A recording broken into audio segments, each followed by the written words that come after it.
새로운 도약을 꿈꿉니다. 기사회생TV 김민수 변호사입니다. 요즘 대부분 상해나 안보험 같은 보장성 보험 한두 개씩은 다 가지고 계시죠. 그런데 회생파산 진행하다 보면 보험 관련해서 이런저런 문제들이 많이 생기는데요. 이게 왜 그러냐면 회생파산은 신청한 분들의 재산을 파악하는 게 핵심인데 보험도 일종의 재산이라서 내가 가입한 보험 내역이랑 예상 보험 환급금 자료를 다 제출을 해야 되거든요. 그런데 이런 보험 관련 서류들을 제대로 안 내면 법원에서 계속 보정명령이라는 게 나오는데 이걸 끝까지 안 내면 사건이 결국 기각이 됩니다. 회생파산 사건 진행하다 보면 의뢰인들이 보험에 대해서 잘 몰라가지고 서류를 빠뜨리고 주는 경우가 많은데요. 이렇게 되면 사건 진행이 남들보다 계속 늦어지게 되고 심할 경우에 진짜로 사건이 기각될 수 있어요. 그래서 오늘은 보험과 관련된 가장 기본적인 내용과 필수 서류들에 대해서 설명을 드릴 테니까 이것만큼은 꼭 기억하고 사건 진행하시기 바랍니다.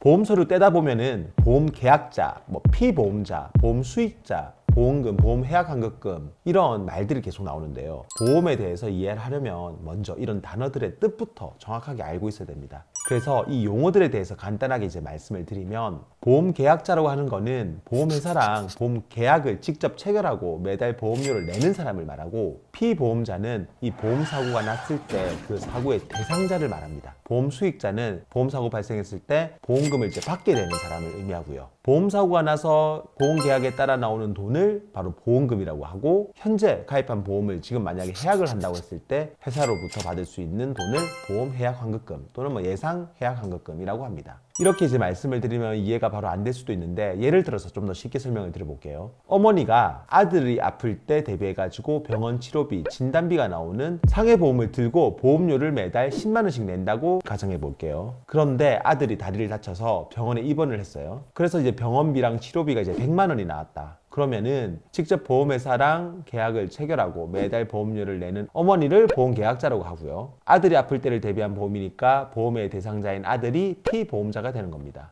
그리고 보험 계약할 때 치료비를 청구해서 받는 사람을 아들로 지정을 했다면 그 아들이 보험 수익자가 되고요. 그리고 또 이렇게 상해라는 보험 사고가 났을 때 나오는 그 입원비, 치료비 100만 원, 이 돈을 보험금이라고 하는 겁니다. 어머니가 아들 보험을 해약했을 때 보험회사로부터 해약에 따른 공제금 청산 후 받는 돈이 30만 원이 나왔다. 그럼 이 30만 원을 보험 해약 환급금 또는 예상 해약 환급금이라고 부르는 겁니다. 보험 관련해서 법원에서는 보험 가입 내역과 그리고 각 보험사별 예상 보험 해약 환급금 내역을 제출하라고 하는데요.